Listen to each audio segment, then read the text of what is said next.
Thank you. And welcome. My name is Kirk Kohlenbrander.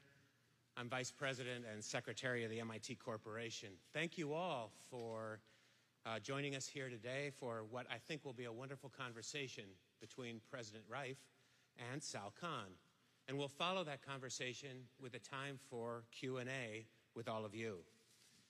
The event was made possible with the help of Start Labs, an MIT student group dedicated to spreading entrepreneurship throughout MIT and other universities. Start Labs helps students create their own companies and helps them work with existing startups. You can check out startlabs.org for more information. I also want to thank General Catalyst Partners, and in particular Bilal and Hamant, for their help in making this event happen. Some members of Start Labs will be helping me moderate the Q&A session that will follow. We're going to be using Twitter for question submissions. So if you want to use hashtag SalMIT, you can send us your questions. So again, it's hashtag SalMIT, one word, to submit any questions that you have for Sal following the conversation with President Reif.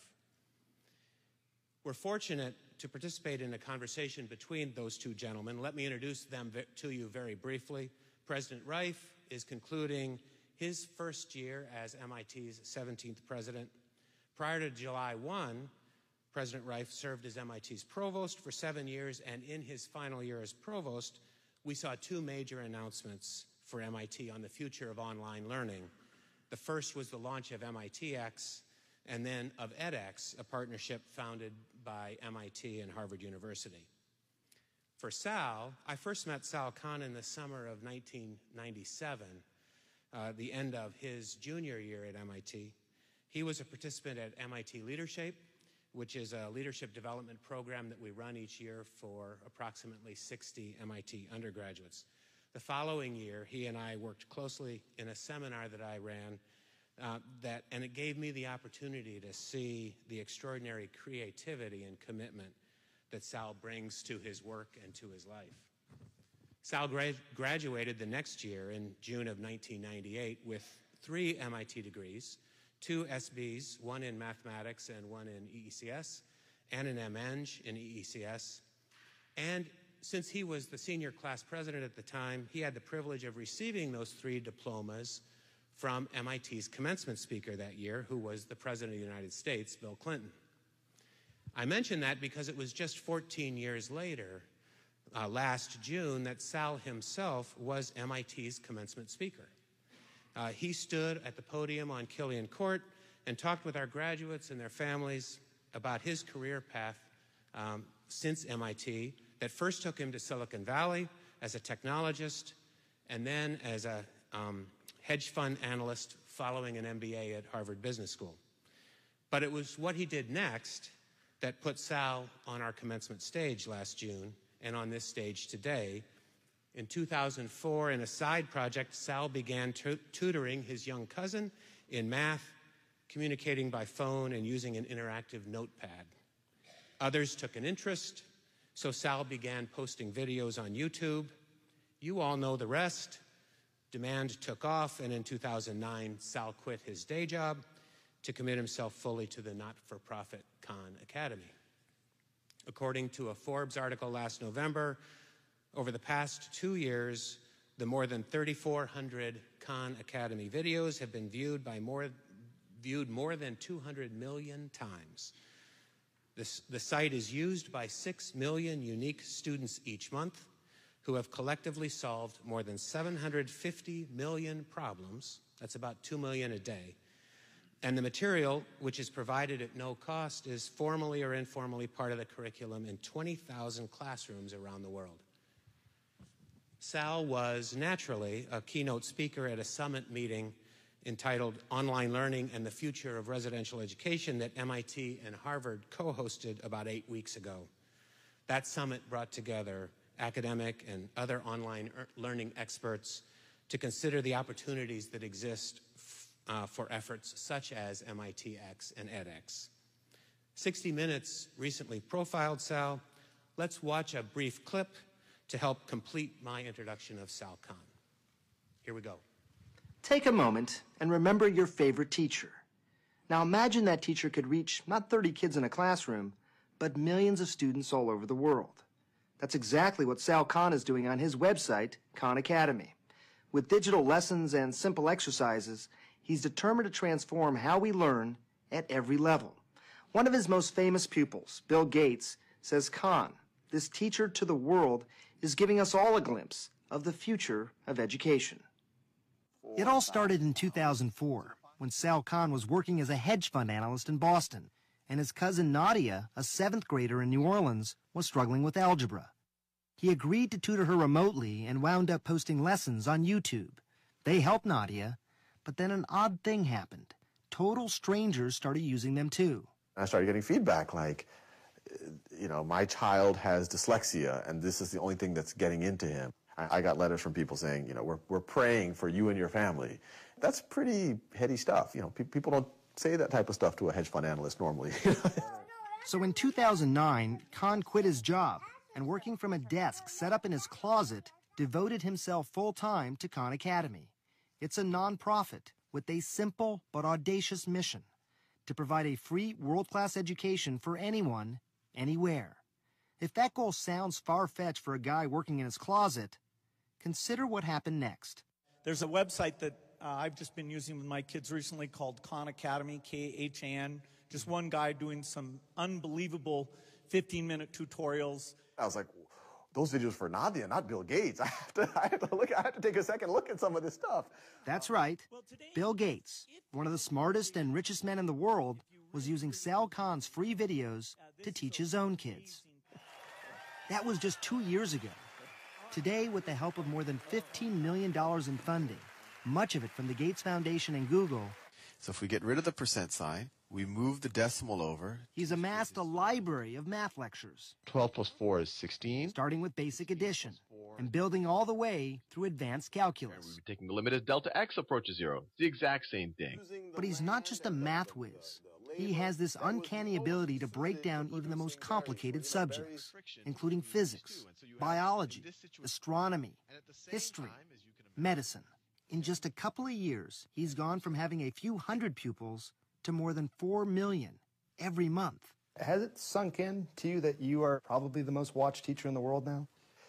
Yeah, I try not to say things like that to myself. You don't want to think about it too much because it can, I think, paralyze you a little bit. Khan has been able to hire, with competitive salaries, some of the most talented engineers and designers in the country.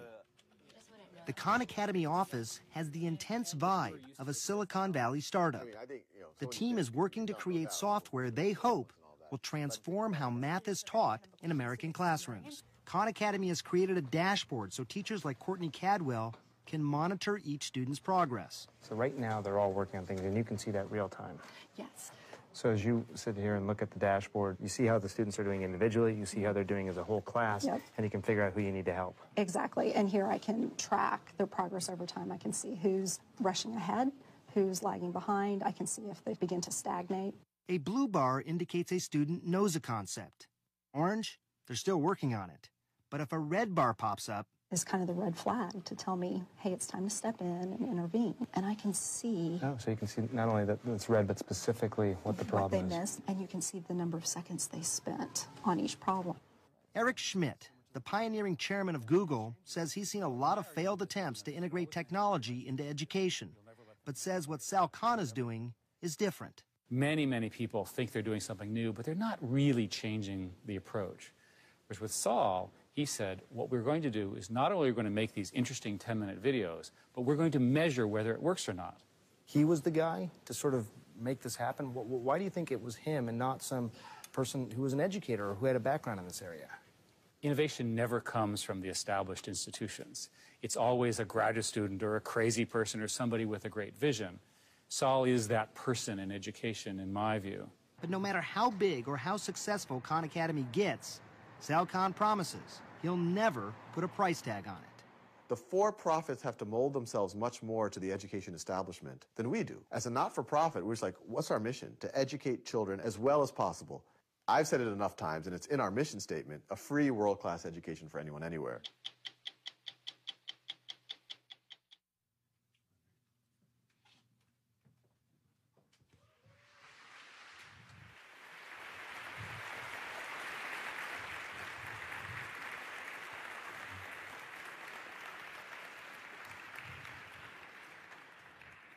How you doing, Sal? Very good. That was a pretty cool video there. Oh, yeah. No, I mean, we got all.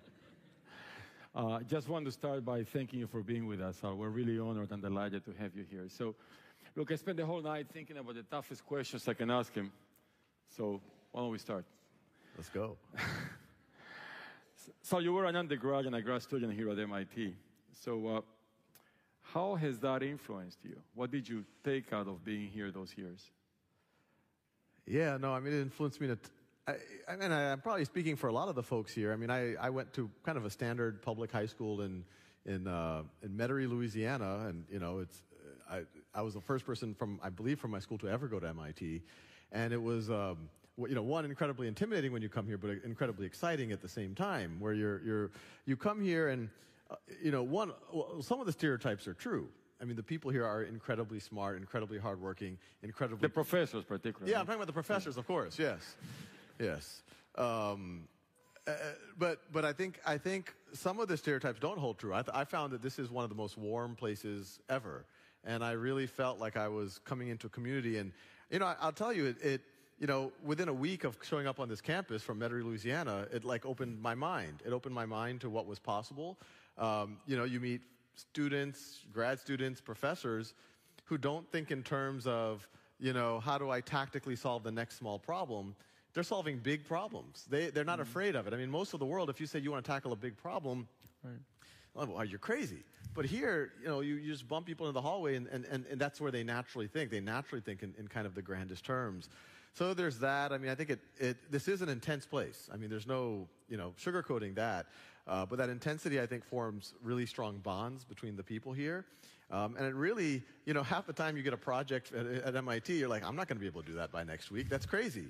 But then you actually do it. And it really creates a different mindset that a lot of these seemingly impossible problems are actually very, very doable. And actually now even in the real world now, I can often pick an MIT person out based on kind of an unwillingness to say that they can't do something. So yeah, I mean, I could go on. I gave the I mean, I get watery-eyed when I come here. I mean, it's yeah. Thank you, Al. Let me just go to something related to that. So it's been a few years since you left, and you've learned quite a bit, and you've done a great deal. Can you think of something that you wish you learned while you were here? I mean, this is kind of an advice for all of us in the room, all of the students here. I mean, something that you wish you had done, you wish you had studied while you were here. Yeah. No, I mean, I mean, you know, I think everyone who's, you know, 10, 15 years out of college wishes they paid a little bit more attention in one class or two. Now that actually does show up in the real world. But yeah, I mean, I actually, well, you know, one of the, no, I don't have that many regrets, so to speak, from my experience here. I mean, I guess there were good things that I wish I did even more of. I was very active in student government, and frankly, that was some of the best learning that I had here, of just, you know, how organizations work, how people work. Yeah, I think, you know, if I had to say one thing, maybe that, you know, I think coming out, you know, I can't critique my path that I took, because it got me here, and I'm having the time of my life, and I'm able to pursue my passions. And so one possibility is maybe I could have done that earlier, but I have no regrets about, you know, what happened here. I met my wife here. I have no regrets about that. So yeah, be careful. She's watching. No, I know. Yeah. No, we're 10 years in. It's all good. Great. What do you think is the secret of the success of Khan Academy? I mean, video instruction existed before you, and you came in, and the whole thing exploded with Khan Academy. So, and you triggered a lot of other things, including our own activity with MITx and edX. So, in your view, what's the success? What's the secret of that success? You know, I don't know for sure. I mean, some of it might have literally been like right time, right place. But, you know, I wasn't the first person to think of video education. You could go back to the radio. People thought that was going to be the killer app in education. Right. You can broadcast lectures, television. Oh, and now we can see the teacher. VCR, now it's on demand. And you know, even in the late 90s, early 2000s, the internet was all about exchange of information. So there was this big boom in, hey, we're going to do online education. I actually credit MIT to a large degree. A lot of people here might not remember, but around 1999, 2000, a lot of universities were partnering and trying to monetize online degrees and their course content. And then MIT essentially laid the gauntlet down in, I think it was 2000 or 2001. It said, no, we think it's our responsibility to share this with the world. And they did OpenCourseWare. And so OpenCourseWare was out in 2000. Even by 2006, when I started making videos, there was already, I wasn't the first person on YouTube. I was probably the 100th person on YouTube to make videos. If I had to guess what allowed it to get traction and resonate, I think, I can't understate the fact that I was doing it for my cousins. The fact that I was their tutor. I had a human connection with them when I was making the videos. I wasn't, I actually think I would have messed up if the first videos I thought I was doing it for Bill Gates. I think I would have fallen to the path that a lot of content creators fall into. And they're like, wow, if 1 million people are going to watch this, if very influential people, I have to make this really professional and perfect. And so what you start doing is you say, okay, I'm going to get a team of script writers. I'm going to get a team of computer graphics engineers, get them together. I'm going to get, James Earl Jones to read the script. Actually, it's not usually James Earl Jones. It's usually the person who created your GPS device.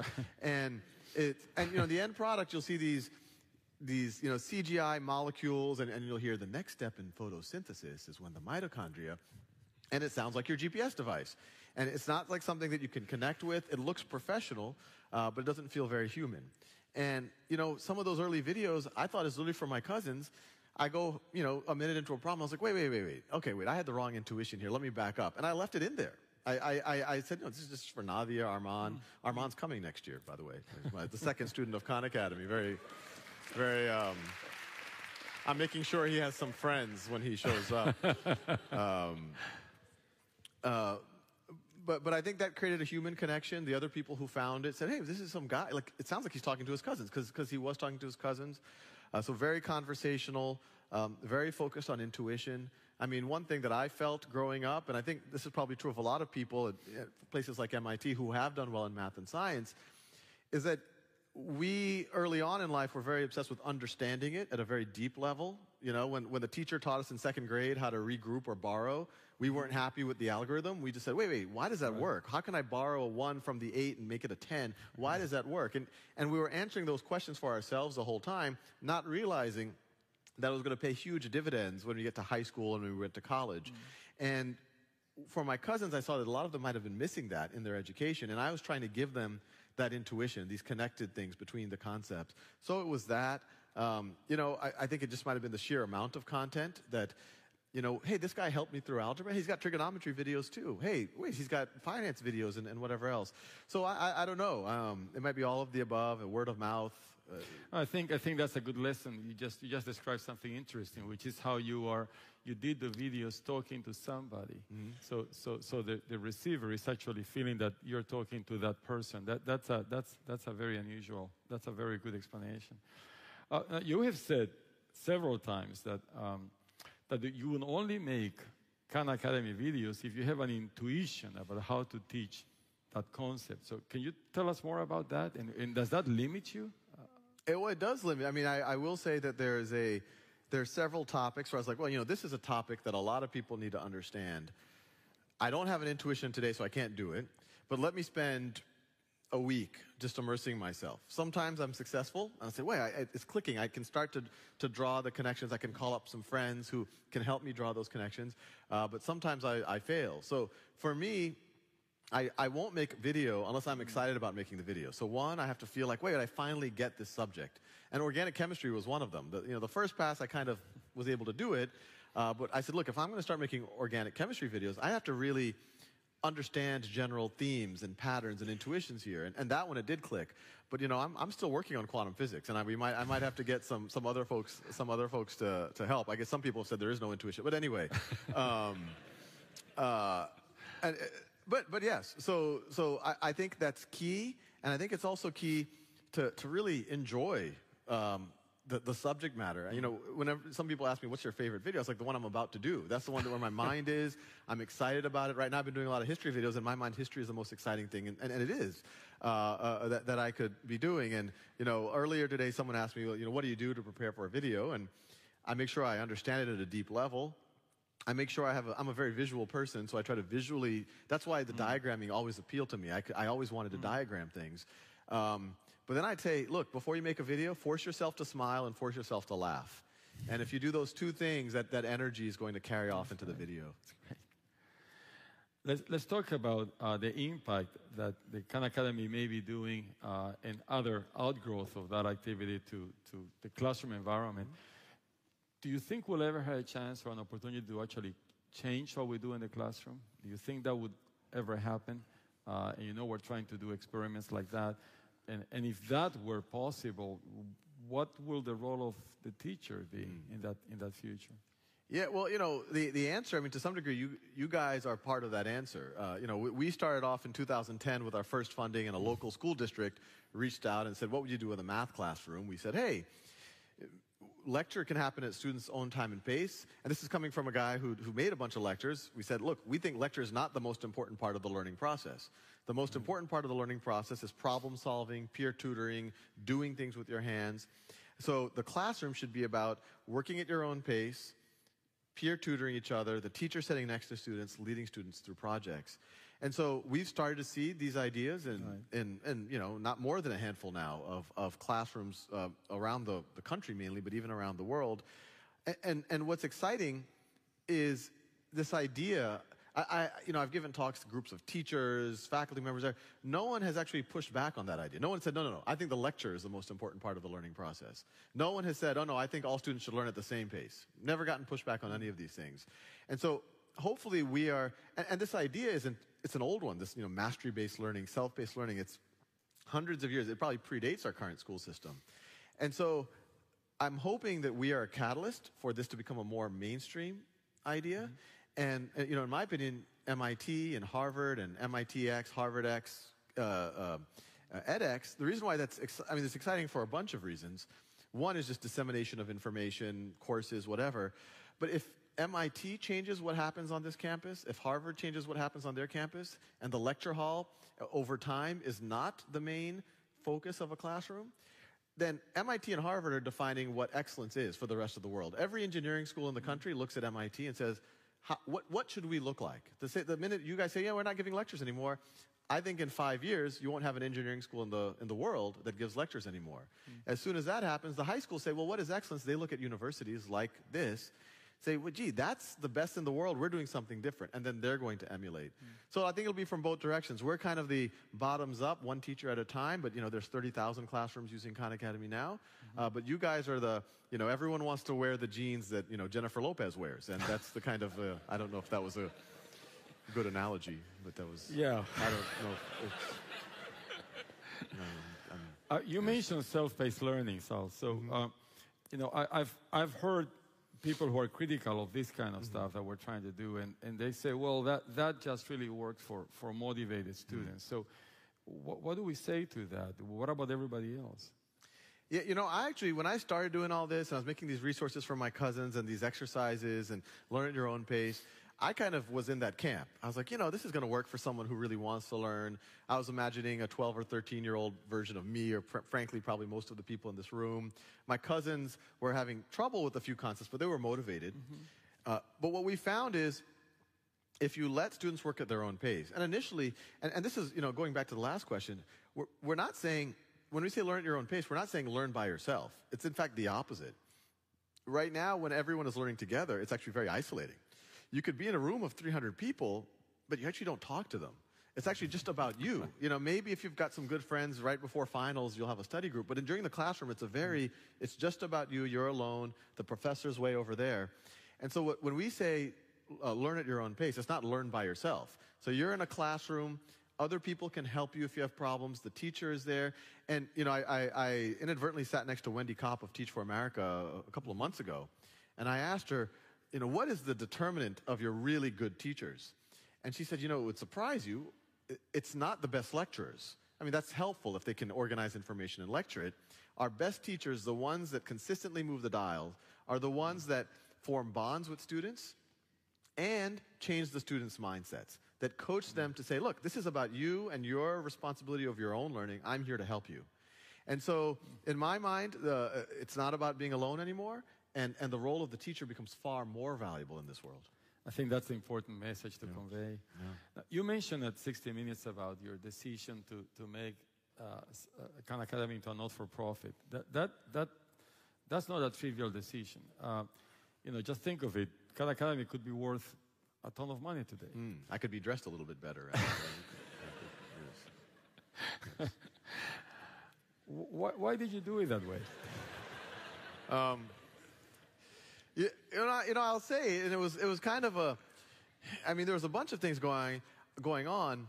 I mean, one, and I say this 100% genuinely, the day that I read that press release, and this was in 2001, I was literally, I was working at a startup in San Francisco, and I remember the day, literally, where I read about MIT, like, just taking a stand and saying, look, this isn't about profit, this isn't about it, this is about, and it was almost like MIT did it as a gut reaction. It didn't say, hey, what's going to happen long term? It said, no, we just believe that this should be for everyone.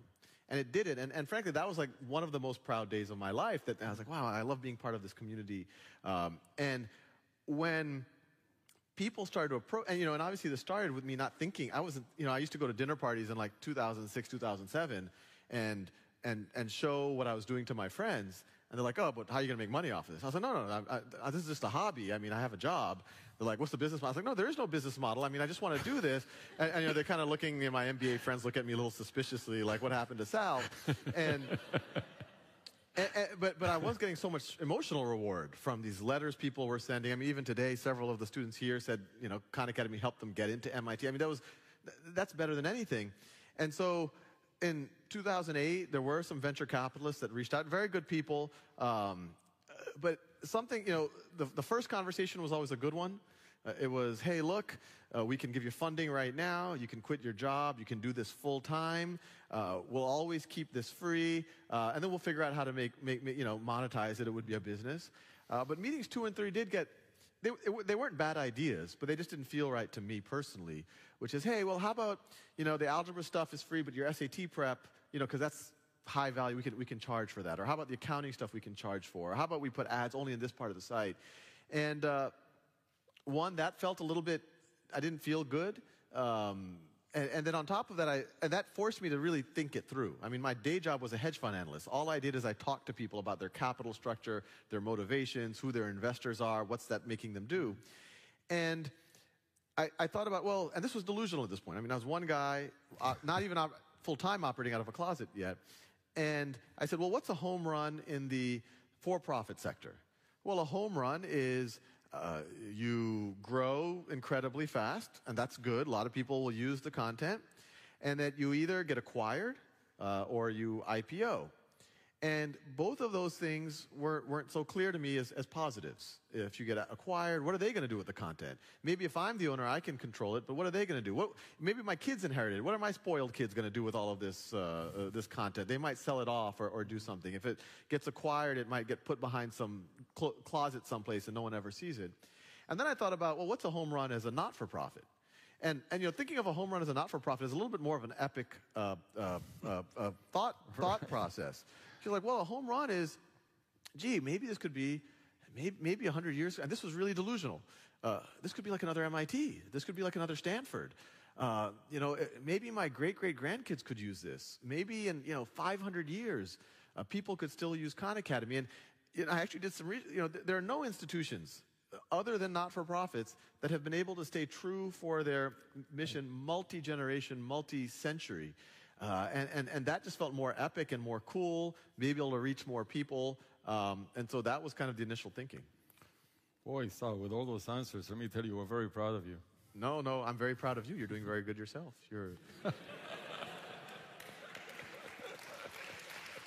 And I'm better dressed, too. No, much better dressed, yeah. You must have had a few exits before. You mentioned money management before you decided to do this.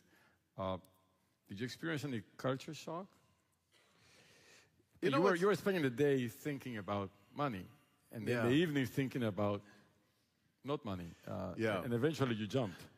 Well, you know what's interesting, and when you say hedge fund, it triggers certain neurons in people's brains, and they kind of imagine Gordon Gekko or Boiler Room or something, these traders and these suits. That was not what I was doing. I was working for one gentleman, Dan Wohl, and his dog, Otto. He was our chief economist, and we would show up.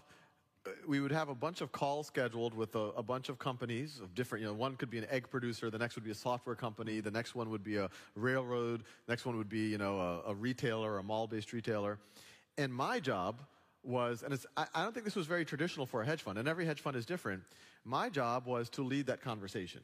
So, my job was first to prepare for that, to really understand the egg business through and through, and then be able to talk to the CEO or the CFO of that while my boss was listening and analyzing their business, and I just had a spreadsheet there. And I was analyzing, and the first half hour was just like, oh, well, this is a fun business, and can you explain it? And the second half hour was like, well, you told me A, B, and C, but that doesn't add up to D, which you've told people, and then letting the CFO hem and haw a little bit, and then me, and then my boss is like, trading. But so it was actually an incredibly intellectual experience, because my job was literally every day I had to learn about 5 new industries and communicate about those 5 new industries in real time with the management team and with my boss. And my boss was actually he was in it, I think, more for the intellectual challenge of it than the money. And I mean, in 2008, he could be right now running. He's one of the, I could tell you his returns. It's one of the best returns people have ever seen at a very small scale. He could right now be managing billions of dollars if he wants to. He took time off in 2008 to spend more time with his family because his child had just born. So, we were on the West Coast at 2 o'clock. He used to tell me, look, Sal, it's not about working hard. It's about working smart. Go home, have a life. And if he didn't do that, there'd be no Khan Academy. So, the hedge fund I worked for was the exact opposite of what people. What it was funny when 60 Minutes came. They're like, "Oh, do you have some pictures of your hedge fund?" I was like, "Yeah, I have a few." No, we want you in like a suit, I was like, "No, I don't have a suit." And they're like, and I finally dug up that one picture, and it was like at a wedding or something. It wasn't me at work. No, there was a funny day where we had investors come to the fund, some of our major investors, and right before they came, my boss came in and it's like, Sal, I'm normally not I'm not normally a stickler about this, but could you at least wear pants? And I was wearing shorts. I mean, I wasn't that would be unprofessional even by my standards, but that would be, yes. So you do have those standards. Yeah, I do have some standards. Yeah. So Khan Academy is extremely good at helping people learn. And in fact, as you said, some of people in the audience got to MIT thanks to Khan Academy. But what about credentials? What about just giving a piece of paper that shows them that they actually learned? Do you have any plans for that, or what's your view about that? Yeah. So that's something that we think a lot about, and I write a lot about it in the book. And one, we do want to explore, you learned algebra on Khan Academy. How do you prove it? And, is there a place where you could take a diagnostic and we can already do that on Khan Academy. We can give you a badge, but maybe it's your older sister taking it for you. So we do want to see, is there a way to authenticate, validate that you were the person? It might be your teacher proctors it, or you do some other technology to do it. But what we want to explore, and I write about this, is, that's only one dimension of what someone is capable of, their academic dimension, their SAT score, whatever you want to call it. But there are other dimensions that are equally, or I would argue more important. One is your ability to communicate and talk to people and teach them. And so we could imagine a reality, and even on Khan Academy today, our profiles, you can see how people have participated in conversations. And oftentimes I go to someone's profile, and I'm like, wow, that person is really, you can see they're thoughtful, they can communicate, they understand what the person was asking. So that by itself is already turning into a validation, accreditation, or some type of credential. Right. And then if you got peer feedback on, hey, look, this person is a 9 out of 10 at explaining concepts. If I was a university admissions officer or HR department at a company, I would care about that probably even more than just the raw numbers. And probably the most important aspect is the portfolio of creative works. I mean, now when we hire at Khan Academy, and I'm selfishly here because really I'm hoping to hire at least half of you, the number one thing we care about is what have you made? Can you show us something? Hey, is there an app? Is there a website? And it doesn't even have to be software. Do you have a painting? Even that speaks volumes to us, that you're capable of starting with a blank slate and creating something out of scratch. So the credentials of the future, and we're actually trying to make our profile into this, is yes, it's going to have badges, eventually validated badges that you know algebra or calculus. It'll have evidence that you can participate and communicate with people and contribute to a community. But it'll also have your portfolio of creative works. Even today on our computer science platform, you can create little code and little games and screen, whatever you want. Other people will give you feedback. You know, it's like a code review. Then you put it in your profile. And that, too, I look at people's profiles like, wow, this person, we've actually hired, we're going on 2 people based purely on stuff that they've done on their computer science scratchpad.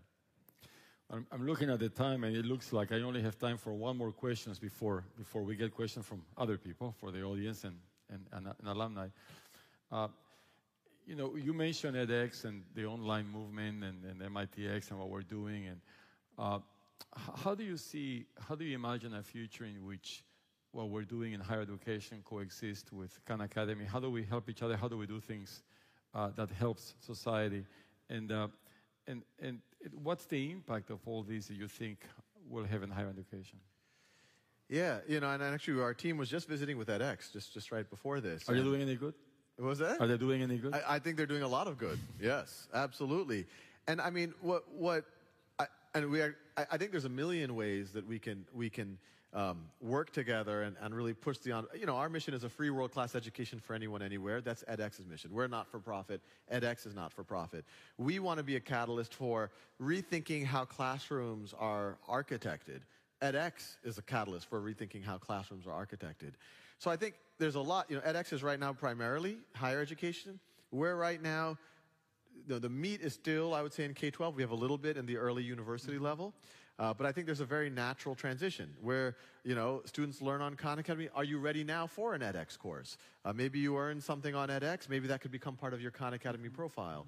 You know, there's a million and one ways where I think we can and should try to move this mission together. I mean, we want to work with edX to figure out, and you to figure out, you know, what can classrooms look like at MIT, or what could courses or learning experiences look like in 5 or 10 years. So I'm super pumped about the possibilities there. Okay, Sal, I'm gonna get off the stage and have Vice President Kohlenbrander to join the stage and receive questions from you. It's been a pleasure chatting with you. No, real honor. Thank you. Thank you.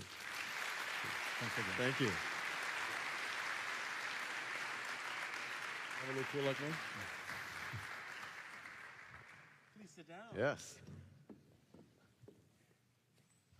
So I'm going to follow up on the question that President Reif just asked you. He asked about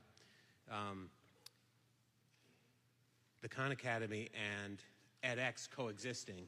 And Manhu Lohia has tweeted, but what about the not-for-profit edX and Khan coexisting with the for-profit paid models? So, you know, extending that last answer, what's the role of the for-profit paid models in this general scheme? So I think it's, you know, I mean, especially in the higher education, you've had this whole MOOC development, massively open online courses, and edX is there. You have Coursera, you have Udacity, and at a high level, it's awesome that all of this is happening. You know, once again, our mission, free world-class education for anyone, anywhere.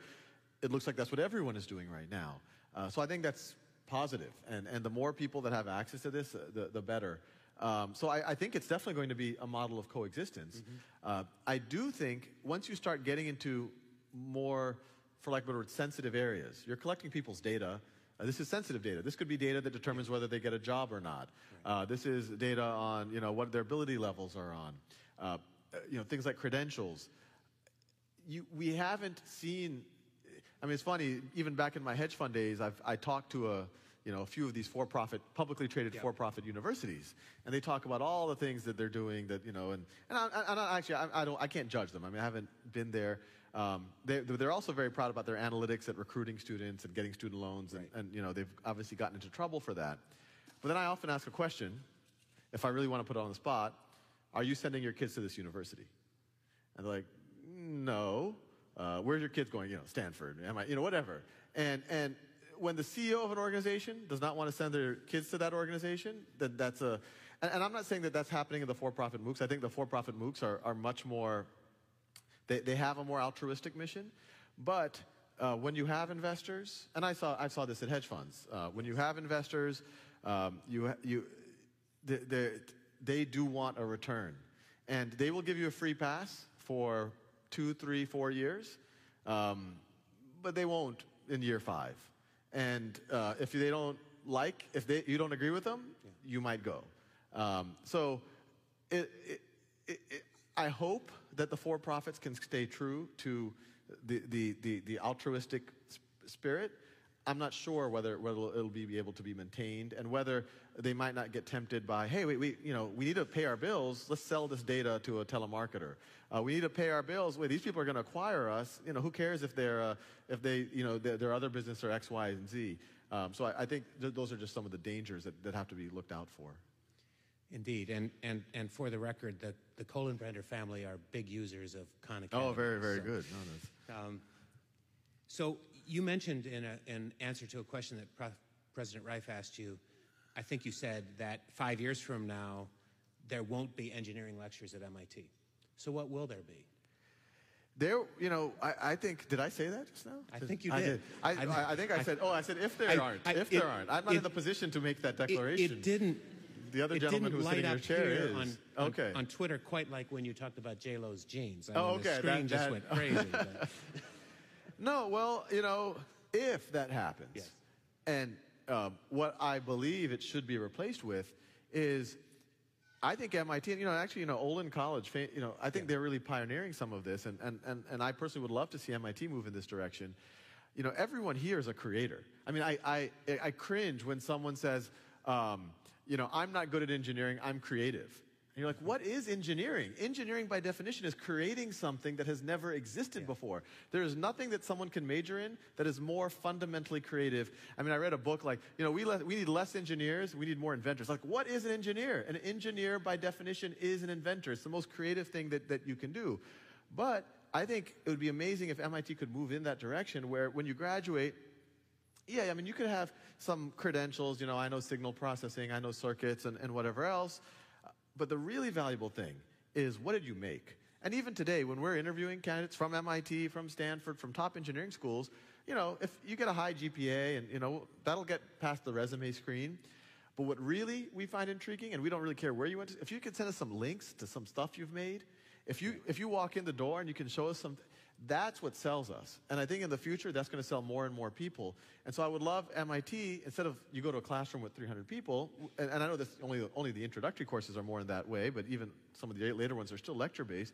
Instead, you meet together. Sometimes you do individual projects. Sometimes you do group projects. You collaborate. You do a lot of peer-to-peer.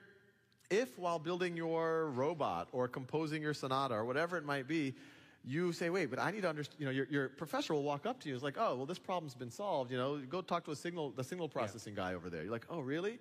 And then you could use edX or Khan Academy or a textbook or the grad student down the hall. Say, wait, I have this problem. And he said, oh, watch this video and then come back to me if you have some questions. And you watch this. Oh, wait, now I understand how to solve this problem in engineering. You go do it. But it's all about going and building things. And so I think it would be incredible if we're in a reality where everything you do at MIT is fully interactive. You have resources like edX, like Khan Academy, to help you as you see fit. You're working with the professors, working with your fellow peers. And when you walk out, the most important part of your experience, and I'd argue this is already the case, it's just people haven't realized it. Right. The most important part of your experience is what you have made. And I assume that when you talk to MIT students about those ideas, they get very excited. Right? They have to resonate with this notion of the exciting opportunities that you just described. I hope so, and I would say that I love this place to death, but I think the one thing that happens here is it's an intense environment. And there is a little bit of like, hey, this is like the Navy SEALs for intellectual work. That's